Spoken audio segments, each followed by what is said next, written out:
ناظرین و ناظرات، السلام علیکم ورحمۃ اللہ وبرکاتہ۔ اس وقت پوری دنیا میں وبائی امراض خوف و ہراس کے پر پھیلائے ہوئے ہیں اور پوری انسانیت لرز رہی ہے۔ دنیا کے مختلف ممالک میں بہت ساری اموات واقع ہوئیں اور لاکھوں لوگ اس وبائی مرض کا شکار ہوئے۔ زندگی کتنی عزیز ہے اور موت کا خوف انسانی وجود پر کس طرح طاری ہوتا ہے، آج ہم میں سے ہر شخص اس کو محسوس کر رہا ہے۔ پناہ گاہوں کی تلاش ہے اور ہر ممکنہ تدبیر کی جا رہی ہے کہ میری زندگی کا دیا روشن رہے اور میں سلامتی کے ساتھ اس مشکل دور سے گزر جاؤں، میرے اہل میں، میرے دوستوں میں اور میرے اقرباء میں کوئی ایسی خبر مجھے سننے کو نہ ملے جو میرے لیے اذیت کا سبب ہو۔ یقیناً زندگی اللہ کا بہت بڑا انعام ہے اور ہمیں اللہ سے ہمیشہ خیر مانگنے کی، عافیت طلب کرنے کی ترغیب دی گئی ہے۔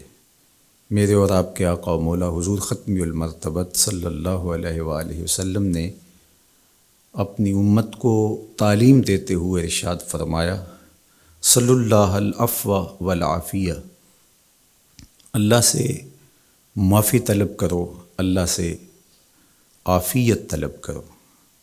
کبھی جنگ نہیں مانگنی چاہیے، امن مانگنا چاہیے۔ کبھی بیماری نہیں مانگنی چاہیے، صحت مانگنی چاہیے۔ لیکن اگر بیماری آ جائے تو حوصلے کے ساتھ اللہ کے حضور شفا مانگتے ہوئے صبر کے ساتھ اس وقت کو گزارنے کی تعلیم دی گئی ہے۔ اسی طرح اگر جنگ مسلط کر دی جائے تو استقامت کے ساتھ ڈٹ جانے کی تعلیم ارشاد کی گئی ہے۔ لیکن ہمیشہ اللہ سے عافیت طلب کرنے کا ہی کہا گیا ہے۔ اللہ ہم سب کو اپنی عافیتوں کے سائے میں رکھے۔ ہمارے اوپر جو بیماریاں آتی ہیں، جو مصائب آتے ہیں، جو تکلیفیں آتی ہیں، وہ دو طرح کی ہوتی ہیں۔ ایک تکلیفیں تو وہ ہیں جو ہمارے ان اعمال کا نتیجہ ہوتی ہیں جو ہم شب و روز کرتے ہیں۔ بیماریوں کا آنا ہماری بد پرہیزیوں کا نتیجہ ہے، وقت پہ سونا نہ، معمولات زندگی کا درست نہ ہونا اور آرام کا جو وقت ہمیں میسر ہونا چاہیے کسی وجہ سے وہ حاصل نہ ہو پانا، بر وقت نہ کھانا یا بے تحاشا کھا لینا۔ کوئی شخص نشہ لیتا ہے تو اس کے نتیجے میں وہ بیمار ہوگا۔ اسی طرح دیگر بیماریاں جو ہمیں لاحق ہوتی ہیں وہ ہمارے ہی عمل کا نتیجہ ہوتی ہیں۔ اسی طرح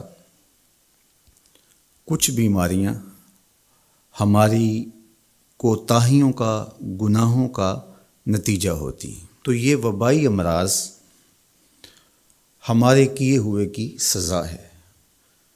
اللہ تعالیٰ قرآن مجید میں ایک مقام پہ ارشاد فرماتا ہے، وَمَا أَصَابَكُم مِّن مُّصِیبَةٍ فَبِمَا كَسَبَتْ أَیْدِیکُم وَیَعْفُو عَن کَثِیر۔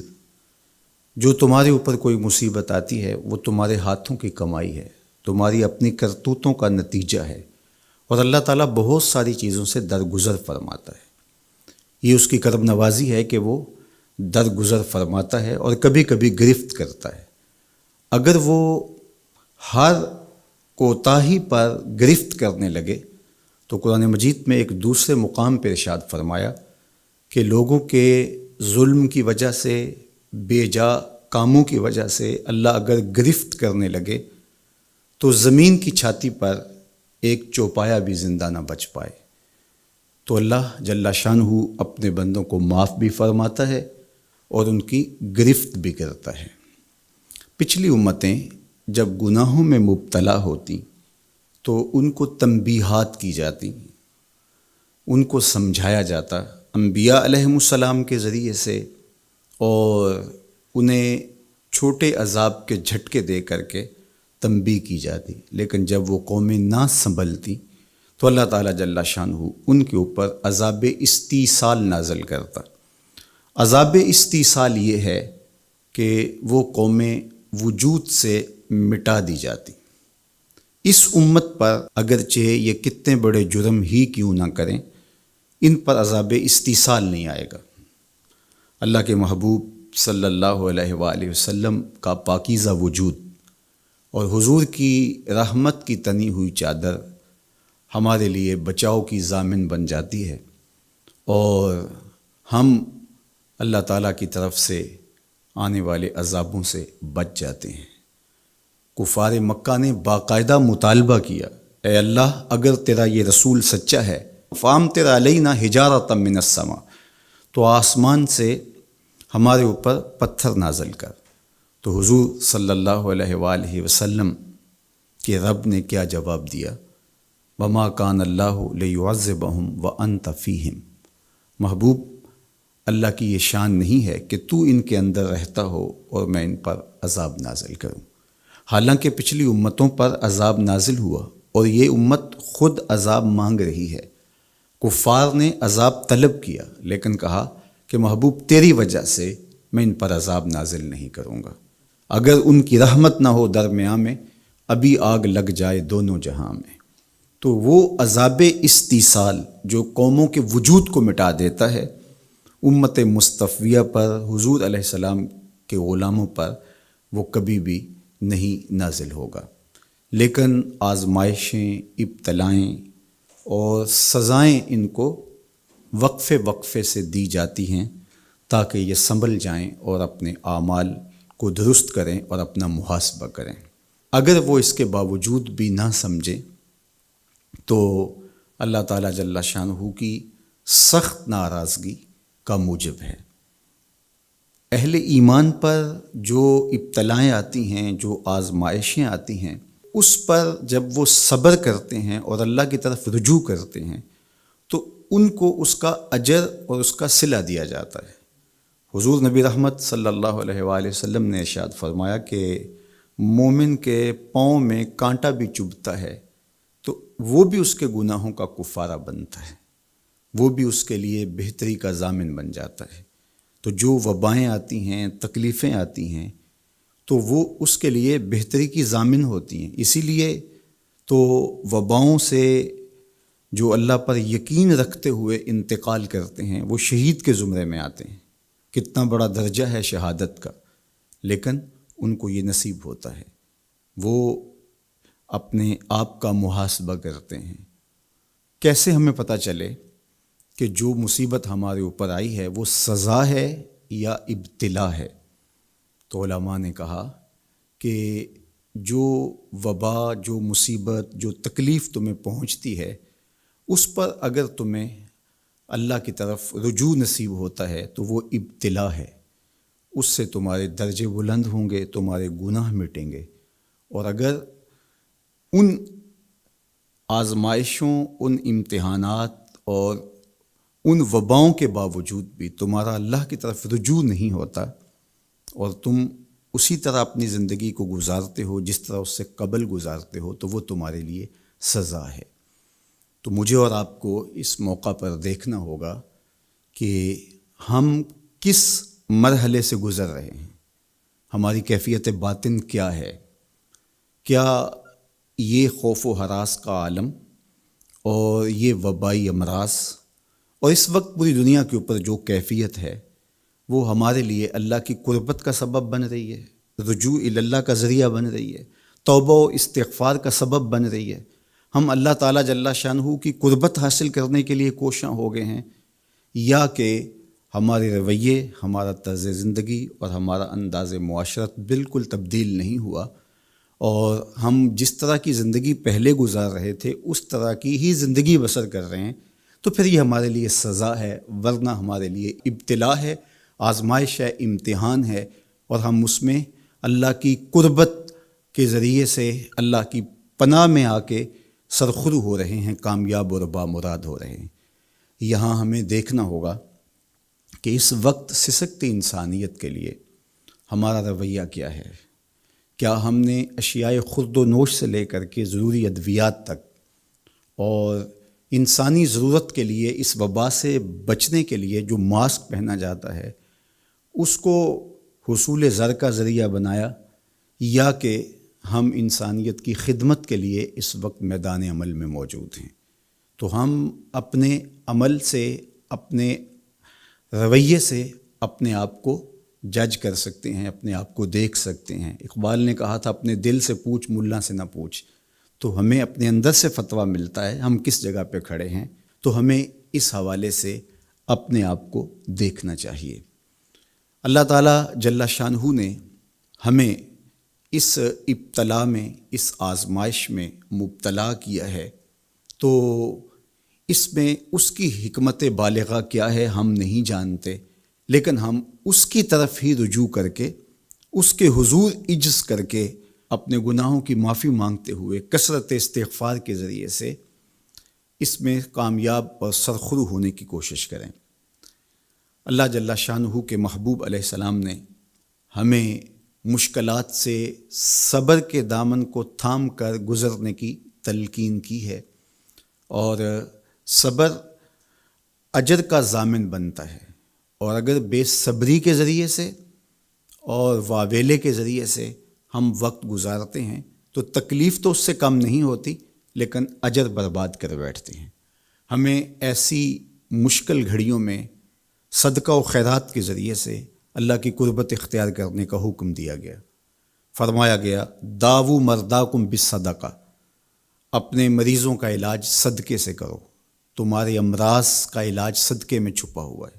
جب تم صدقہ کرتے ہو تو مشکلیں ٹلتی ہیں، تکلیفیں دور ہوتی ہیں، اور پھر تضرع کے ساتھ، زاری کے ساتھ، دعاؤں کے ساتھ، التجاؤں کے ساتھ اللہ کے حضور پیش ہو جاؤ۔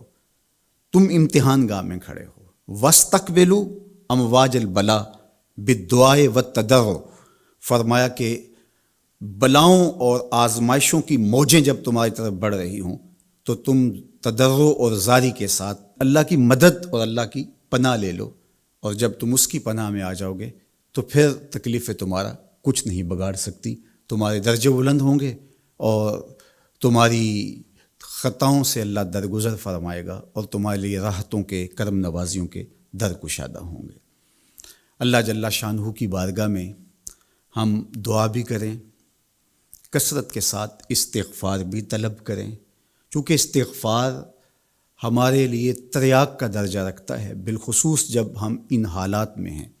حضرت سیدنا عمر رضی اللہ تعالی عنہ فرماتے ہیں لو نزلت صاعقۃ من السماء ما اصابت مستغفرا، آسمان سے کڑکتی ہوئی بجلیاں بھی نازل ہوں تو جو استغفار کر رہا ہوگا وہ ان سے محفوظ رہے گا۔ تو استغفار کرنے والا اللہ جل شانہ کی پناہ میں آ جاتا ہے، اس کی حفاظت کے حصار میں آ جاتا ہے۔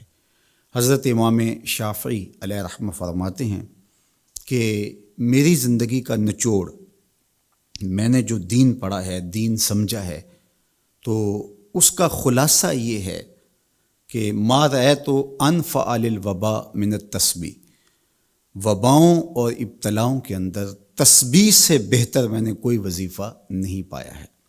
تو جب آپ اللہ کی تسبیح بولتے ہیں، اس کی پاکی بولتے ہیں، تو آپ اللہ کی رحمتوں کے حصار میں آ جاتے ہیں، اس کی پناہ میں آ جاتے ہیں۔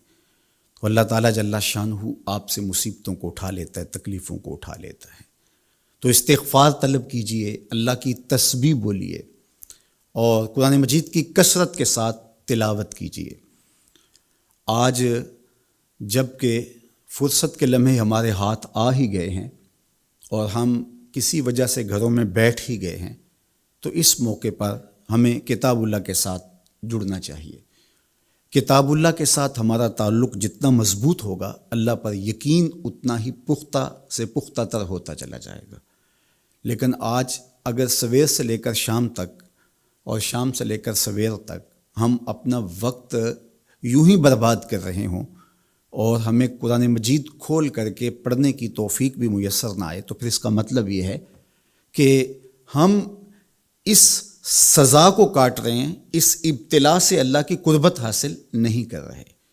تو قرآن مجید کی تلاوت ہمیں اللہ کی قربت دیتی ہے، بلکہ ایک روایت میں آیا کہ جو شخص قرآن مجید کی تلاوت میں مشغول رہا اور اس مشغولیت کی وجہ سے اس کو دعا مانگنے کا موقع بھی نہ مل سکا، اللہ اس کو دعائیں مانگنے والوں سے زیادہ عطا فرمائے گا، چونکہ وہ اللہ کے کلام کے اندر مصروف ہو گیا۔ تو آج کل فرصت کے لمحات میں ہمیں اپنے بچوں کو بٹھا کر کے بھی ترغیب دینی چاہیے کہ وہ قرآن مجید کی تلاوت کریں، اور خود بھی قرآن مجید کی تلاوت اپنے معمولات میں شامل کرنی چاہیے۔ اور جتنے بھی یہ دن ہمیں میسر ہیں، اپنی روٹین اس حساب سے ہم بنا سکتے ہیں کہ قرآن مجید کے ساتھ ہم جڑ جائیں، اور اس کو اگر مفاہیم و مطالب کے ساتھ پڑھنے کا مزاج ہو اور روزانہ 1 پارہ یا 2 پارہ اس کے مفاہیم کے ساتھ، اس کے مطالب کے ساتھ اگر پڑھنا نصیب ہو جائے، تو پھر قرآن مجید کے پیغام کو سمجھنے کا ہمیں موقع مل جائے گا۔ چونکہ یہ کتاب ہمارے آقا و مولا حضور ختم المرتبت صلی اللہ علیہ وآلہ وسلم کی وساطت سے ہمارے نام، ہمارے رب کا پیغام ہے، سندیسہ ہے ہمارے رب کا۔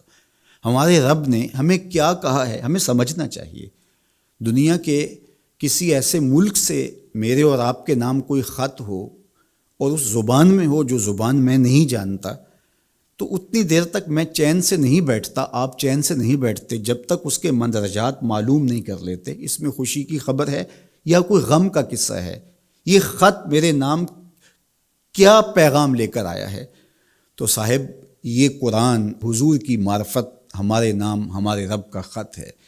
تو ہمیں دیکھنا ہوگا کہ اس کتاب نے ہمیں کیا پیغام دیا ہے، اس کتاب کا حکم نامہ ہمارے نام کیا ہے، اور پھر ہم اس کتاب کو اپنی زندگی میں اتار کر کے اپنے شب و روز کے اندر شامل کر کے اس کی تعلیمات کو ایک پاکیزہ اور ستھرے مسلمان بن کے ابھر سکتے ہیں۔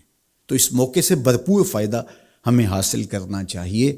اس کی تلاوت بھی کریں، خالی تلاوت بھی قرآن مجید کی تمہیں محرومیوں سے نکالے گی۔ حضرت اقبال علیہ الرحمہ نے اپنے ایک دوست کو خط لکھا کہ قرآن مجید اگر مفاہیم و مطالب کے ساتھ تمہیں نہیں بھی پڑھنا آتا تو پھر بھی اس کی تلاوت کو معمول زندگی بناؤ، اس لیے کہ ناظرہ قرآن پڑھنے سے بھی قلب کا تعلق حضور کے قلب اطہر سے جڑتا ہے، حضور سے قربت نصیب ہوتی ہے اس کتاب کے پڑھنے سے، اس کی تلاوت کرنے سے، چونکہ یہ حضور کے قلب اطہر پہ نازل ہوا ہے، حضور کے سینہ اقدس پہ نازل ہوا ہے، تو اس سے تعلق حضور کے قلب اطہر کے ساتھ جڑنا ہے۔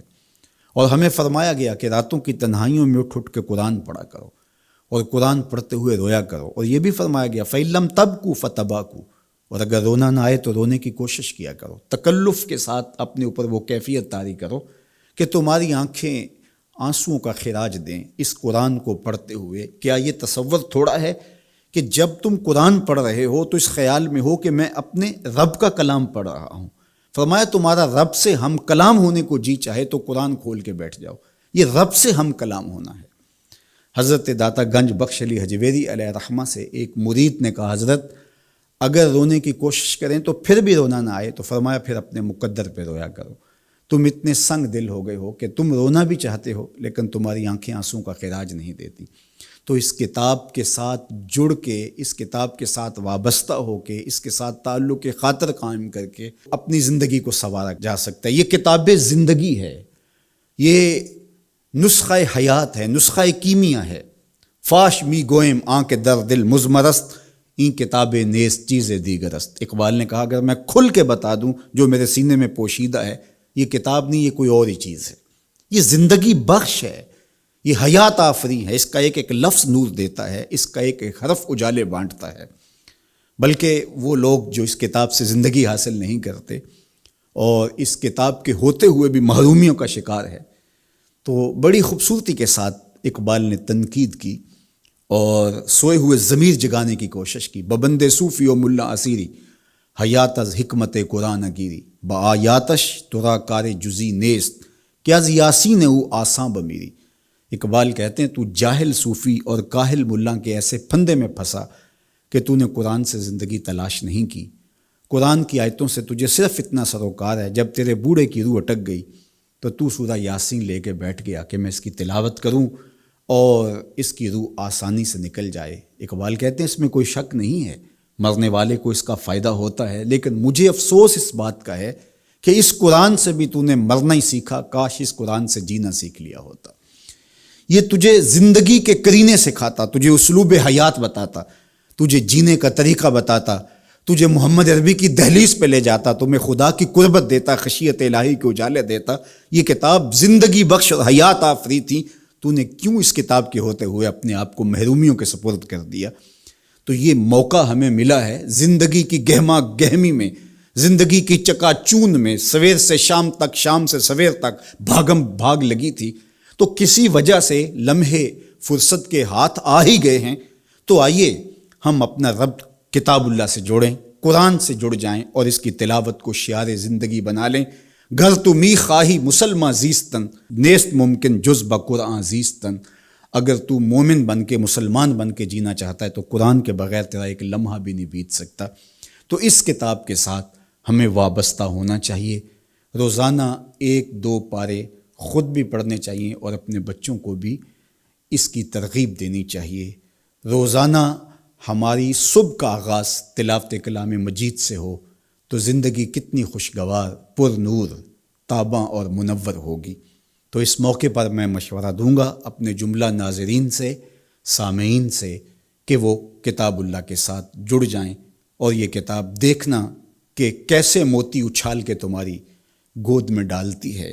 یہ دنیا کی واحد کتاب ہے جو اپنے قاری کو اس کے نفسیات کے مطابق، اس کے مبلغ علم کے مطابق، اس کے ظرف کے مطابق اس کو عطا کرتی ہے. دنیا کی کتنی کتابیں ہیں جو ایک عام شخص کے لیے تو دلچسپ ہیں، لیکن جو علم کی بلندیوں پر اڑ رہا ہے تو اس کے لیے اس کتاب میں کچھ بھی نہیں ہوتا. اور کتنی کتابیں ہیں جو اہل علم کے لیے تو سرمایہ ہیں، لیکن جو نچلے درجے کا عام شخص ہے اس کو اس کی سمجھ ہی نہیں آتی. لیکن قرآن ایک ایسی کتاب ہے، اس کو جس طبقہ زندگی سے تعلق رکھنے والا پڑھے، چاہے وہ ایک عام شخص ہو اور چاہے وہ بہت بڑا مدقق ہو، جو بھی پڑھے قرآن اس کو اس کے ظرف کے مطابق فیض دیتا ہے. ہم ہوئے، تم ہوئے کہ میر ہوئے، اس کی زلفوں کے سب ہی اسیر ہوئے. یہ اس کتاب کا اعجاز ہے، اس کتاب کا کمال ہے، اور یہ اپنے پڑھنے والوں کے لیے آسان ہے، رشد و ہدایت کی ضامن ہے اور اللہ کی قربت کا ذریعہ ہے. ہمیں زندگی گزارنے کا اسلوب دیتی ہے اور حیات آفرین کتاب ہے. تو اس کے ساتھ ہمیں جڑنا چاہیے اور اس موقع سے ہمیں بھرپور فائدہ حاصل کرنا چاہیے. ایک بات میں یہ بھی عرض کرنا چاہوں گا کہ اس موقع پر خاص طور پہ ہمیں تھوڑا سا اپنا محاسبہ کرنے کے لیے بھی وقت مل گیا ہے. بھاگ دوڑ کے اندر سویر سے شام تک ہمیں اپنے آپ پر غور کرنے کا موقع نہیں ملا اور مقصد حیات کو سمجھنے کی فرصت نہیں ملی. ہم کیوں آئے تھے دنیا پر؟ مقصد زندگی کیا تھا؟ کیا رزق کمانا ہی مقصود حیات تھا؟ چلو حلال ہی صحیح، یہ تو کام چیونٹی بھی کرتی ہے، صبح اپنی بل سے نکلتی ہے، کسی کو ضرر نہیں دیتی، تکلیف نہیں پہنچاتی، حلال رزق جمع کرتی ہے اور شام تک وہ اس کام میں لگی رہتی ہے. موسم برسات کے لیے بھی جمع کرتی ہے، اپنے بچوں کے لیے بھی ضرورت پوری کرتی ہے، کسی کو تکلیف بھی نہیں پہنچاتی. اگر یہی وظیفہ حضرت انسان کا ہے تو پھر انسان میں اور حیوانات میں، بہائم، وحوش، طیور میں فرق کیا ہوا؟ یہ اشرف المخلوقات پھر کس بات پہ ہوا؟ تو کیا یہ انسان کے لیے باعث شرف ہے؟ نہیں، انسان کے لیے شرف کا سبب کوئی اور ہے. اس نے اپنے مقصد کو سمجھنا تھا، آنے کے مقصود کو جاننا تھا. اور جو اپنے مقصود زندگی کو ہی نہیں سمجھ پایا تو قرآن نے ایک مقام پہ ارشاد فرمایا، من کان فی ھذہ اعمی فہو فی الآخرۃ اعمی. جو اس دنیا میں اندھا رہا کل قیامت کے دن بھی نابینا اٹھایا جائے گا۔ اس سے ان آنکھوں کی بے نوری مراد نہیں ہے، وہ تو حدیث پاک میں آتا ہے جو آنکھوں سے آزمایا گیا، ان دو محبوب چیزوں سے آزمایا گیا، تو اس کو اللہ تعالیٰ اس کے بدلے میں قیامت کے دن اجر دے گا، صلہ دے گا۔ دنیا کے اوپر اگر کسی کو بینائی نہیں دی گئی تو کتنی بڑی آزمائش ہے۔ جہاں اندھیرا ہے، کائنات کی رنگینیاں، خوبصورتیاں، کائنات کا جمال، یہ کیا کچھ ہے کائنات کے اندر، لیکن وہ کچھ نہیں دیکھ پایا۔ اب وہ ایک عجیب اذیت سے تو گزرتا ہے لمحہ لمحہ، تو اس کا صلہ اس کو اس کے بدلے میں آخرت میں دیا جائے گا۔ تو یہ نہیں کہ دنیا کے اوپر نابینا تھا کوئی، ان ظاہری آنکھوں میں روشنی نہیں تھی، تو قیامت کے دن بھی نابینا اٹھایا جائے، اس کا کیا قصور؟ اس سے مراد دل کا نابینا ہونا ہے۔ جو اس دنیا میں اندھا رہا، جس کے دل نے اللہ کی معرفت کا نور نہ پایا، جو مقصد زندگی نہ سمجھ پایا، جو مقصد زیست نہ سمجھ پایا، میں دنیا پہ آیا کیوں تھا، وہ کیا خوب کہا تھا اکبر الہآبادی نے، کیا بتائیں احباب کیا کار نمایاں کر گئے، بی اے کیا، نوکر ہوئے، پینشن ملی اور مر گئے۔ زندگی کا یہ مقصد تو نہیں ہے۔ تو زندگی کسی کام کے لیے، ہم اللہ کی معرفت حاصل کریں، اپنی زندگی کے مقصود اور مدعا کو سمجھیں کہ ہم کیوں تخلیق کیے گئے اور ہمیں فہم و فراست اور عقل و خرد سے کیوں نوازا گیا۔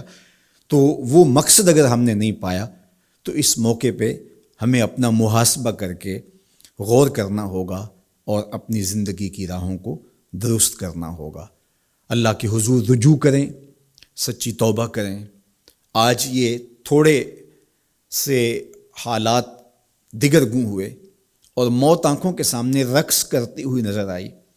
ابھی تو ہم نے سوشل میڈیا پہ مختلف لوگوں کی موت کے رقص کو دیکھا، ہم نے الیکٹرانک میڈیا کے اوپر مختلف ممالک کی خبریں دیکھیں اور دل لرزنے لگے۔ اور جب اپنی آنکھوں کے سامنے ان لوگوں نے یہ مناظر دیکھے ہوں گے تو کیا عالم ان کا ہوگا اور کیا کیفیت ان پر بیتی ہوگی، اور کس کرب سے، کس اذیت سے وہ گزرے ہوں گے۔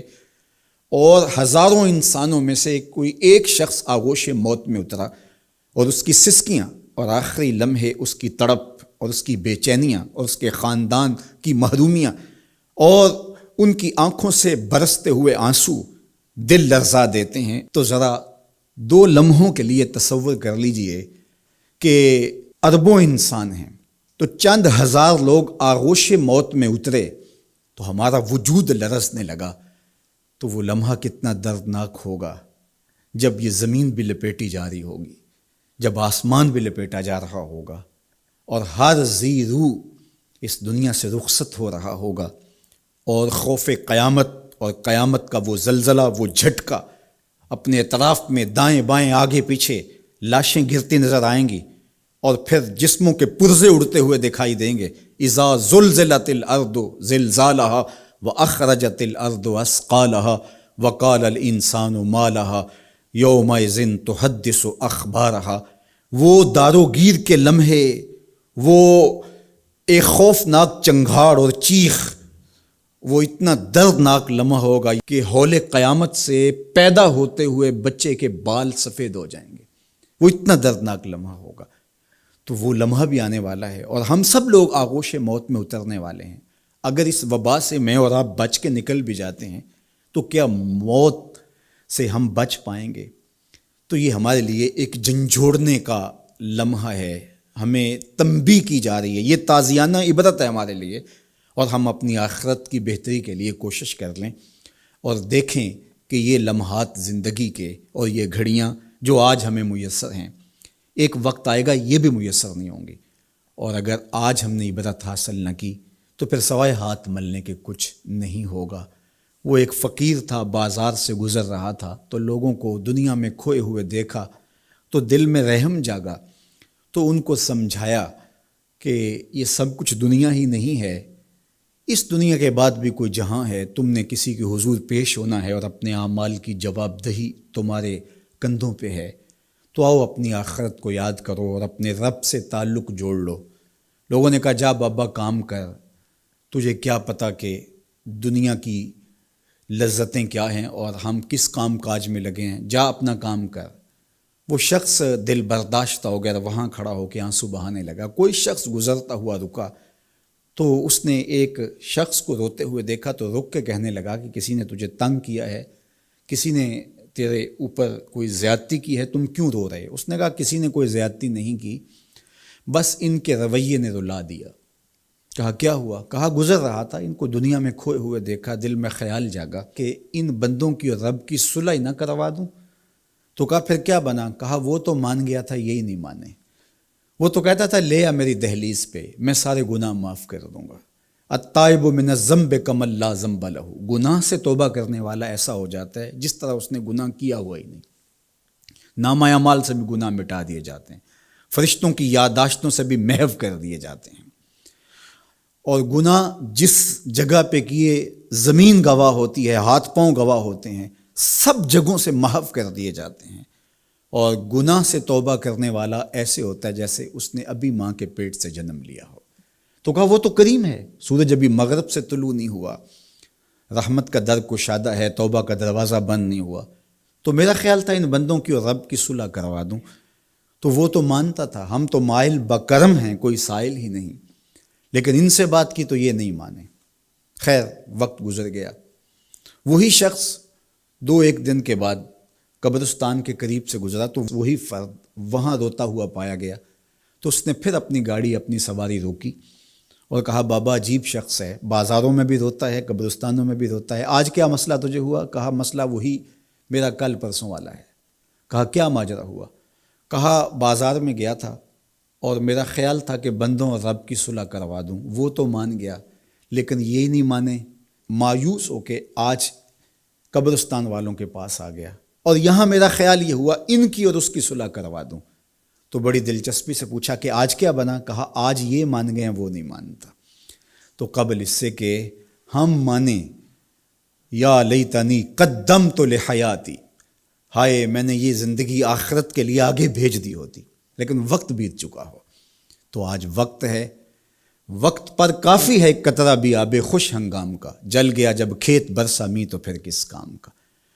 میں نے تو کتب میں پڑھا ہے کل قیامت کے دن نیکوکار بھی پچھتائیں گے، بدکار بھی پچھتائیں گے۔ بدکاروں کا پچھتانا تو سمجھ میں آتا ہے، نیکوکار کیوں پچھتائیں گے؟ جب وہ اپنے اچھے اعمال کی جزا دیکھیں گے تو وہ پچھتائیں گے، جو چند لمحے ضائع کر دیے وہ بھی کیوں ضائع کر دیے، وہ بھی یاد الہی میں بسر کیے ہوتے۔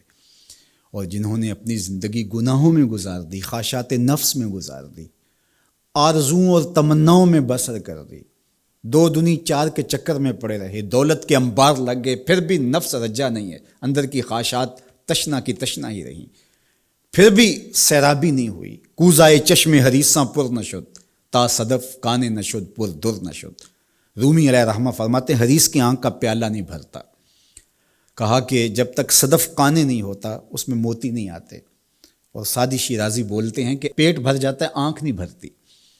تو ساری زندگی حال من مزید کے نعرے لگاتے رہے، جتنا بھی میسر ہوا پھر آگے بڑھتے رہے، آگے بڑھتے رہے، کسی جگہ پہ بھی فل سٹاپ نہ آیا، اور زندگی یوں گزرتی رہی، بسر ہوتی رہی، اور اپنی زندگی برباد کر دی، حتیٰ زرتم المقابر، یہاں تک کہ قبروں میں جا پہنچے۔ تو آج اپنی آنکھوں کے سامنے موت کا رقص دیکھ رہے ہیں، اور ہم پوری کائنات کے اندر دیکھ رہے ہیں کہ جو وسائل سے مالا مال تھے، جنہوں نے دنیا کو تسخیر کرنے کا دعویٰ کیا تھا، جن کا خیال یہ تھا کہ ہم ہر طرح کے حالات سے نپٹنے کی صلاحیت رکھتے ہیں، ہمارے پاس تمام وسائل میسر ہیں، لیکن آج کس طرح بے بسی کی تصویر نظر آتی ہیں۔ ایک چھوٹا سا وائرس ہے جو خوردبین سے دیکھا جاتا ہے، اور اس نے انسان کو بے بس کر دیا۔ تو انسان کو سمجھنا چاہیے کہ اللہ کی طاقت کتنی ہے۔ ایک تو قیامت کے دن جب لوگ آغوش موت میں ہوں گے، اور بڑے بڑے متکبرین، سرکش، متمردین، بادشاہ، شہنشاہ، کج کلا آغوش موت میں ہوں گے، تو اللہ تعالیٰ فرمائے گا آج کس کی بادشاہی ہے؟ تو کوئی نہیں بول سکے گا۔ اللہ فرمائے گا انا المالک، میں بادشاہ ہوں۔ فرمائے گا این المتکبرون، تکبر کرنے والے کہاں ہیں؟ تو کہاں ہوں گے تکبر کرنے والے؟ کوئی سر اٹھانے کے قابل نہیں ہوگا۔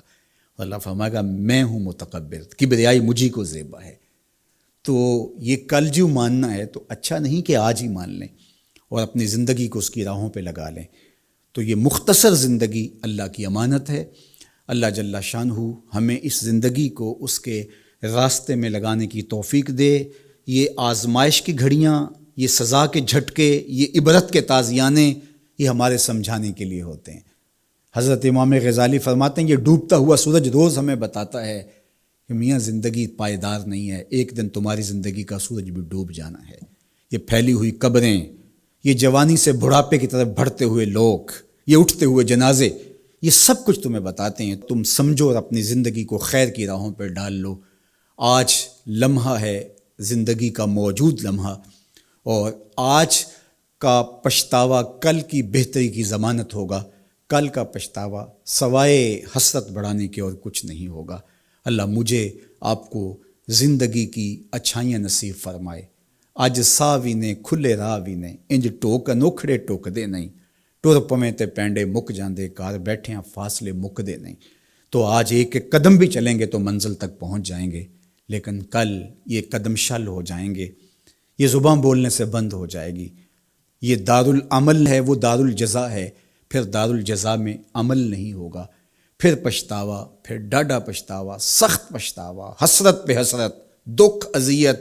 ہائے کوئی چیخ چیخ کے کہتا تھا، میں اس کی بات مان لیتا، میرے گھر میں قرآن پڑھا تھا، میں کھول کے دیکھ لیتا، میں مصلحین کی بات سن لیتا، میں اٹھتے ہوئے جنازوں سے کچھ سمجھ لیتا، میں قبرستانوں میں جاتا، ٹوٹی شکستہ قبریں مجھے کوئی کہانی سنا رہی تھی، جن کا طوطی بولتا تھا، پھر ان کی قبروں پہ خاک بھی اڑتی میں نے دیکھی، لیکن میں نے کسی سے عبرت حاصل نہ کی۔ میں نے سمجھا کہ یہ جوانی ہمیشہ رہے گی، یہ زندگی ہمیشہ رہے گی، لیکن سارا خواب تھا ٹوٹ کے بکھر گیا۔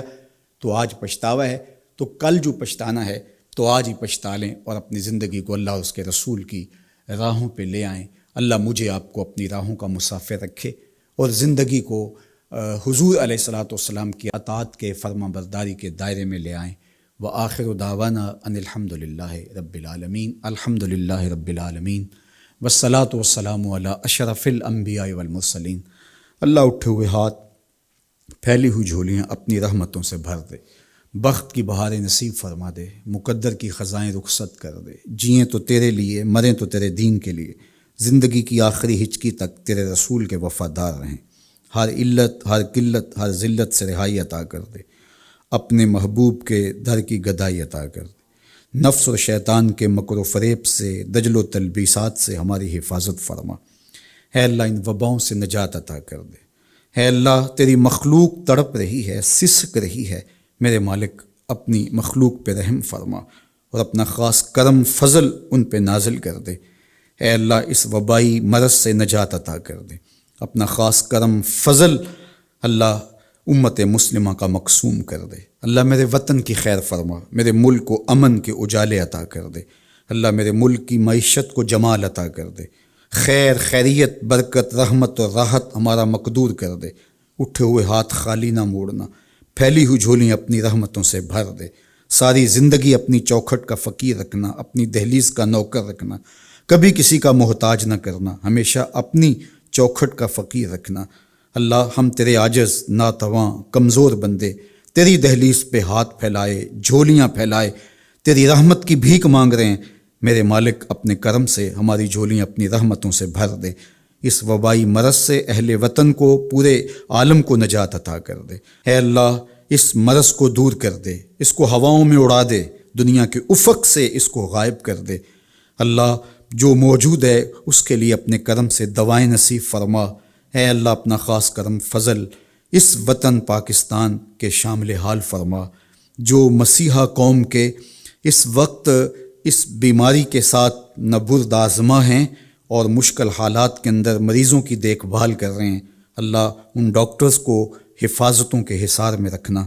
ہماری پاک فوج، ہماری پولیس اور ہمارے ادارے جس طرح اس مشکل گھڑی میں قوم کے ساتھ آ کھڑے ہوئے، اپنی جانوں کو ہتھیلیوں پہ رکھ کے، اے اللہ ان کی حفاظت فرما، ان کے اہل و عیال کی حفاظت فرما، ان کے بچوں کی حفاظت فرما، ان کی نسلوں کو خوشبودار رکھنا اور اپنی پناہوں کا حصار عطا کرنا۔